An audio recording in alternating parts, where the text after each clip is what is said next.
మంచానికి ఏం కాలేదు. ఆ శబ్దం బయట నుంచి వచ్చింది.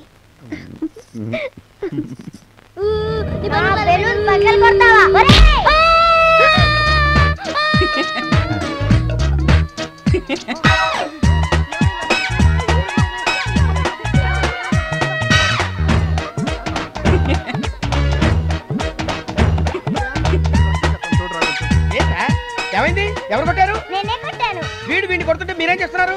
లెక్కలు చెప్పుకుంటున్నారు. లెక్కలా? లెక్కలు కాదు, శోభనం చేసుకుంటున్నారు. శోభనమా?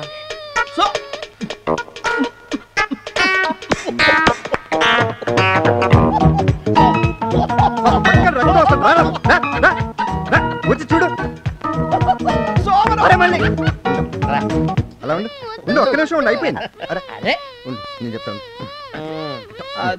అయిపోయింది అయిపోయింది అయిపోయింది. Very good very good very good. కదలొద్దు కదలొద్దు.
ఏంటయ్యా నీ ఎవరు?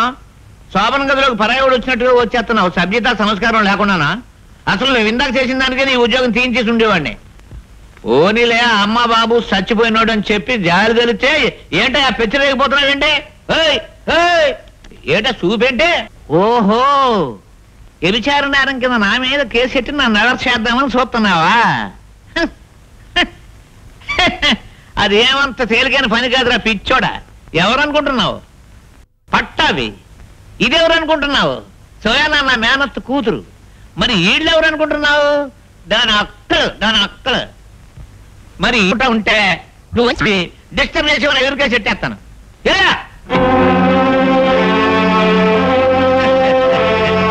నాదో బిడ్డలోకి ఈడెవడనుకుంటున్నావు? పట్టవి మందించుకో.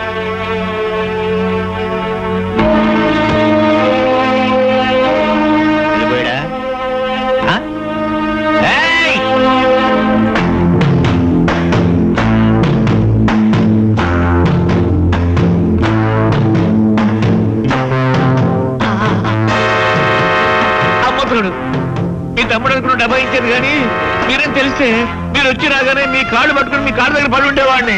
మీరంతా ఇక్కడి నుంచి వెళ్ళిపోండి. నన్ను అట్టెట్లో వదిలి వెళ్ళిపోకండి.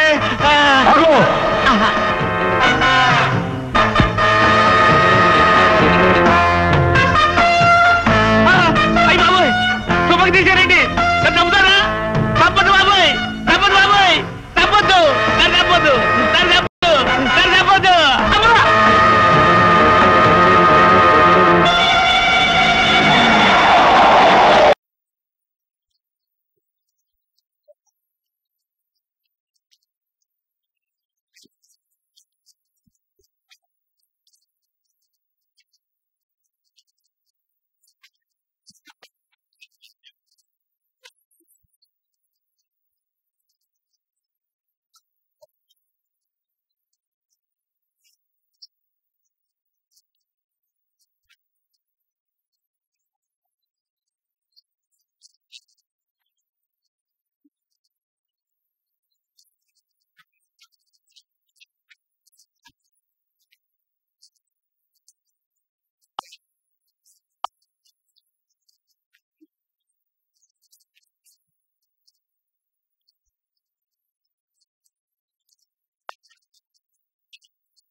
రేయ్, మన ఓనర్ గారు అబ్బాయి పెళ్లి చేసుకునేది ఎవరినో తెలుసా? మన చిన్నోడు పెద్దోడు మరదలనేరా. పెళ్లి రోజు దగ్గర పడుతున్న కొద్దీ నా కాళ్ళు చేతులు ఆటం లేదయ్యా. అక్కడ పెళ్లి పనులు చూడడానికి కొందరు మనుషులు కావాలి. ఏం చేద్దాం అంటావు? దానికేమండి అయ్యా, ఆ ఊళ్ళోనే కొంతమందిని కూలికి పంపిస్తే సరి. తన ఒళ్ళు కాకపోతే తాటి మట్టకి ఎదురు డేకమన్నట్ట. నీ సొమ్ము కాదుగా, నువ్వేమైనా చెప్తావు. అనవసరంగా కూలీలకు డబ్బు ఖర్చు ఎందుకు? మన ఫ్యాక్టరీలో ఉన్న సోంబేర్లు ఓ 10 మందిని వ్యాన్ ఎక్కించు. అదిగో ఆ తిండిపోతులు ఇద్దరిని కూడా ఎక్కించు. వాళ్ళు వెళ్ళనంటారేమోనండి అయ్యా. వెళ్ళకపోతే ఉద్యోగం ఊడుతుందని చెప్పు. అలాగేనండి అయ్యా. అది చిన్నోడా, యారా పెద్దోడా, పెళ్లికి వెళ్తే అమ్మమ్మ తంతుంది, వెళ్ళకపోతే ఉద్యోగం ఊడిపోతుంది. ఏది దారి? దారి రహదారేరా. పెళ్లి కూతురు తరఫున పెళ్లికి వెళ్ళొద్దని అమ్మమ్మ. అవును, మనం వెళుతుంది పెళ్లి కొడుకుని తరఫున కదా, తప్పు లేదు కదా. అవును కదా. యా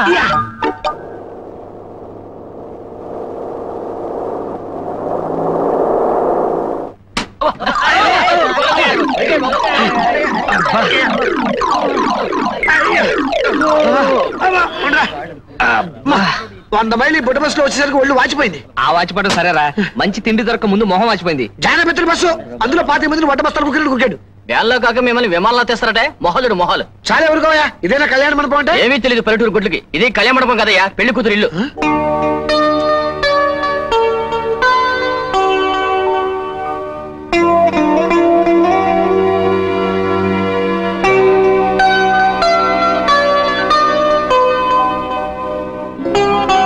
ఎర్ర చిన్నోడా, ఇంత పెద్ద బంగళాలో సుఖంగా పెరిగిన కవితను తీసుకొచ్చి మన జానడి కొంపలో పడేయాలనుకోవడం అన్యాయం కదరా. యా, ఇదంతా ముసల్దాన్ ఆలోచన, బుద్ధి లేని ఆలోచన. కరెక్ట్. రేయ్, కళ్యాణ మండపంలో సామాన్లు దించాలి, అక్కడ దారిట కనుకురండి. మావయ్య, అత్తయ్య, మావయ్య, అత్తయ్య, మావయ్య, అత్తయ్య, మావయ్య, అత్తయ్యో, అత్తయ్యో, మావయ్య, అత్తయ్య, మావయ్య.